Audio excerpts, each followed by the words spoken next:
श्री स्वामी समर्थ। आज 4 एप्रिल 2025। आम्ही सकाळी 5 वाजलेत शिर्डीसाठी निघतोय।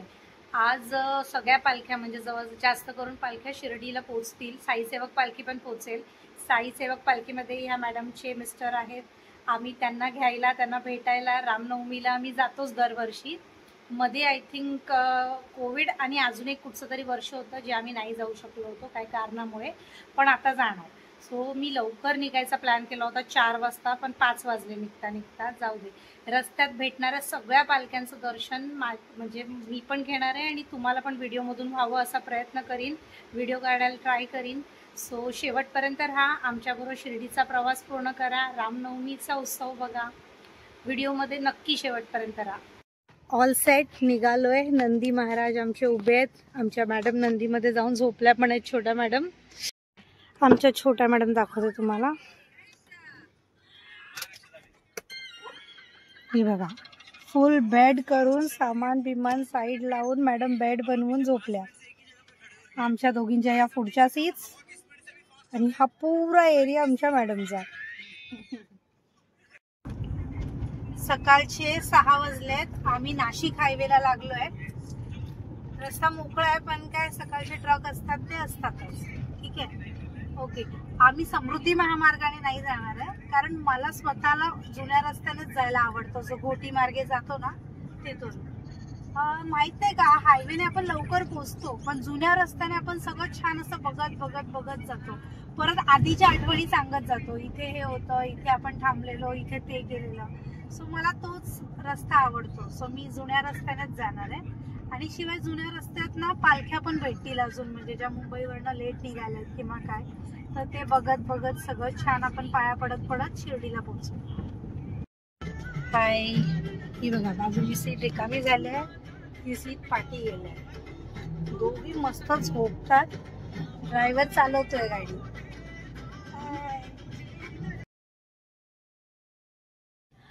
फायनली आम्हाला पालख्या दिसायला सुरुवात झाली।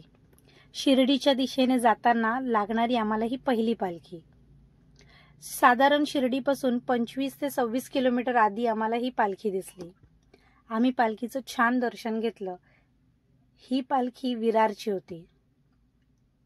मुंबई, पुणे ठिकठिकाणावरनं रामनवमीच्या सोहळ्यासाठी अनेक भक्तजण आपला शिर्डीपर्यंतचा हा प्रवास सुरू करतात।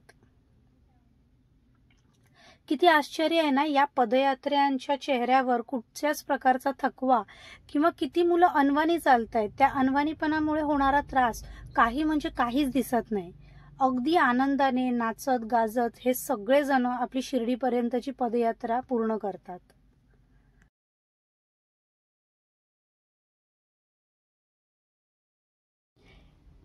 ही आम्हाला भेटलेली दुसरी पालखी। या पण पालखीचं खूप छान दर्शन झालं। आम्ही खरंच स्वतःला खूप लकी मानतो, कारण दरवर्षी रामनवमीच्या सोहळ्यानिमित्त आम्ही शिर्डीला जातो। कारण मी असं ऐकलंय आणि लोक पण बरीच म्हणतात की कुठच्याही देवस्थानाला आपण असंच उठून जाऊ शकत नाही, जोपर्यंत तिकडच्या देवस्थानावरून आपल्याला बोलवणं येत नाही। तर मी असं म्हणते की गेली 8 वर्ष आम्ही शिर्डीला जातोय रामनवमीच्या सोहळ्याला आणि बाबांचं दर्शन घेतोय, तर बाबाच आम्हाला बोलवतायत किंवा बाबांचीच इच्छा आहे की आम्ही रामनवमीच्या सोहळ्याला शिर्डीमध्ये जावं।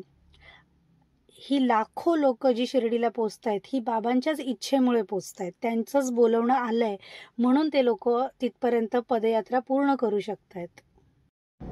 रस्त्यात भेटणाऱ्या सर्व पालख्यांचं दर्शन घेत त्यांच्यासमोर नतमस्तक होत आम्ही शिर्डीपर्यंत पोहोचलो।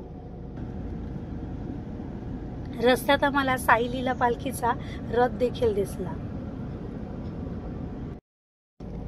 शिर्डीत पोचल्या समोरून आम्हाला साईसेवकचा रथ येताना दिसला। युक्तिकाने तो रथ पटकन ओळखला। ती लगेच म्हणाली की पप्पाच्या पालखीतून चालतो ना, त्या पालखीचा हा रथ आहे। सर्वांना ओम साईराम म्हणत आम्ही रथाचं दर्शन घेतलं।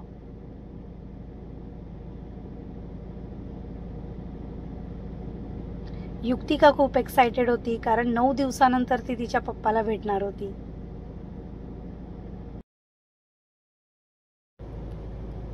आम्ही हॉटेलवर पोहोचलो, चेक इन केलं, सामान वर ठेवलं, नंदी महाराज खाली उभे केले आणि इथे आलो। आमच्या हॉटेलच्या अगदी समोरच हे एक स्वागत कक्ष उभारलं होतं. म्हणजे इथे पालखीमधून जे पदयात्री येतात त्यांच्यासाठी पाण्याची सोय केली होती. शिवाय हे लोक त्यांना चंदनाचा टिळा देखील लावत होते. त्यांना बसण्यासाठी खुर्च्या उपलब्ध करून दिल्या होत्या.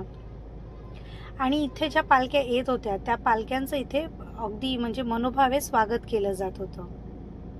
खूप सुंदर स्वागत कक्ष होता. आम्ही तिथेच थांबून प्रथमेशची वाट बघू लागलो.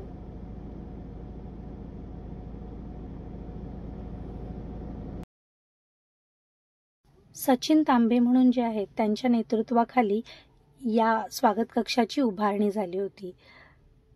स्वागत कक्ष ही साईंची मूर्ती इतकी सुंदर होती की त्यांचं शब्दात वर्णन करणं खूप कठीण होतं.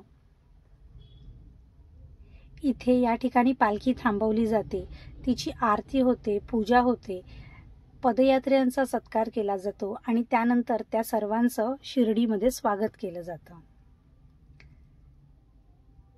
त्यांनी आम्हाला त्यांच्या या उपक्रमामध्ये सामील करून घेतलं, यासाठी त्यांचे खरंच खूप आभार. आमच्यासाठी हा अनुभव नवीनच होता.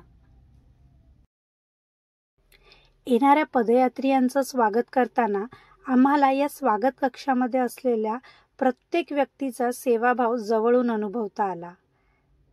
कारण अगदी मनापासून ते लोक येणाऱ्या सर्व साई भक्तांना चंदनाचा टिळा लागून त्यांचं स्वागत करत होते. शिवाय त्यांना पाणी पिण्यासाठी किंवा थोडा वेळ बसून आराम करण्यासाठी आग्रह करत होते. खरंच खूप बरं वाटलं त्यांच्या या उपक्रमामध्ये सहभागी होऊन. साई सेवक पालखी 5 वाजता या ठिकाणी पोहोचणार आहे. एक चांगलं आहे की आमचं हॉटेल अगदी या स्वागत कक्षाच्या समोरच आहे. त्यामुळे आम्ही साई सेवक पालखीचं आगमन बघायला किंवा गावकरी जे स्वागत करतात ते बघायला अगदी वेळेत पोहोचू.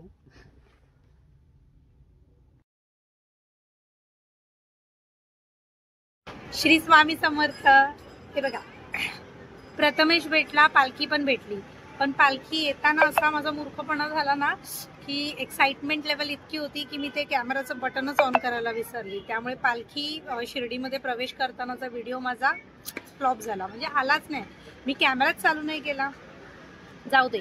आता मी असा प्रयत्न करणार आहे की लेंडी बागेमध्ये जिथे पालख्या थांबतात तिथे जाऊन शूट करण्याचा, जेणेकरून माझ्या सगळ्या फॉलोअर्सना पालखीचं खूप चांगलं दर्शन होऊ शकेल. संध्याकाळी 7 वाजता आम्ही खंडोबा मंदिरात दर्शनासाठी गेलो. बाहेर निघताना आम्हाला साई विठ्ठला पालखी भेटली. आम्ही निशाणाचं, पालखीचं खूप छान दर्शन घेतलं.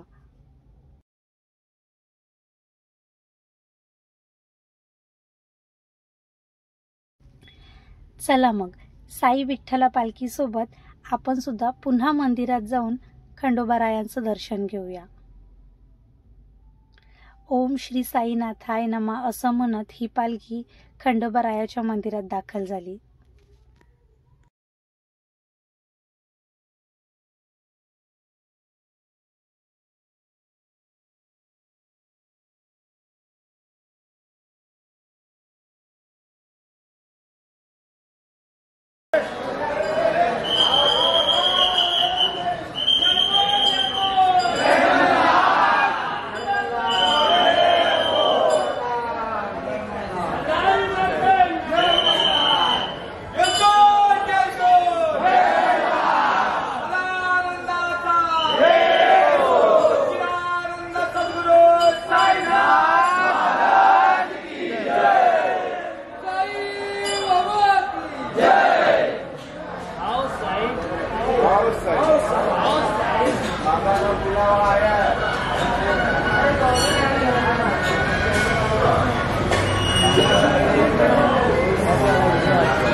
इसलिए लाइन में चल दर्शन लेंगे।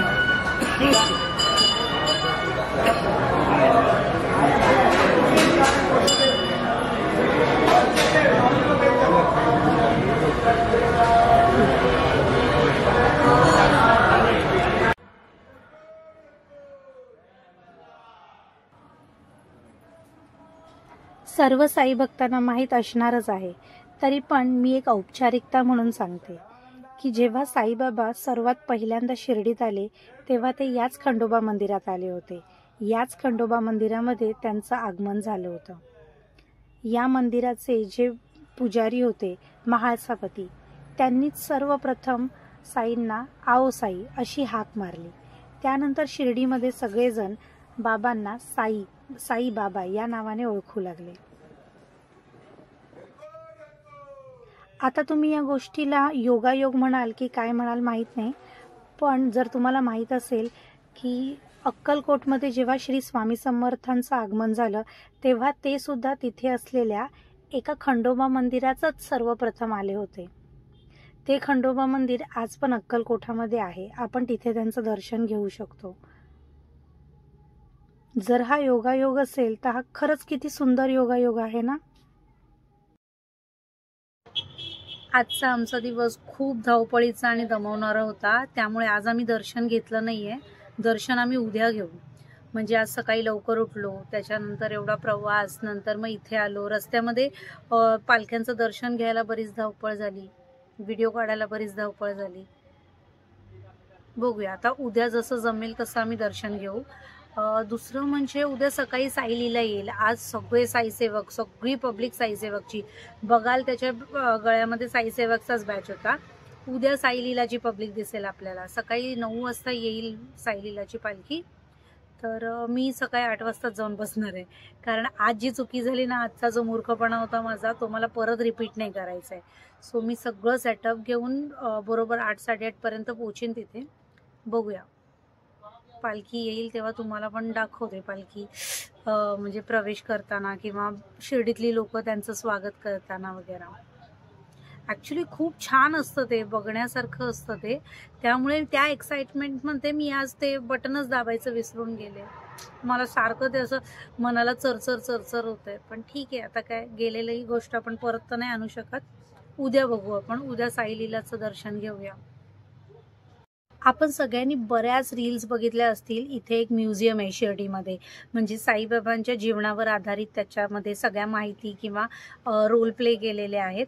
तर मी उद्या जाणार आहे ते म्युझियम बघायला पर्सनली, कारण व्हिडिओमध्ये तर सांगतात इतकं छान आहे तितकं छान आहे. मला जाऊन स्वतः बघायचं आहे की किती छान आहे. मी ऐकलंय लहान मुलांसाठी हा खूप चांगला एक्सपिरियन्स आहे. बघूया, तो व्हिडिओ पण मी तुमच्याबरोबर शेअर करीन. तर बस ठीक आहे, आजसाठी एवढंच. थँक्यू सो मच व्हिडिओमध्ये शेवटपर्यंत राहण्यासाठी. सगळ्यांना ओम साईराम. ओम साईराम. मॅडमना झोप आली, खरंच गरज आहे झोपेची. चला, good night, bye, Om Sairam.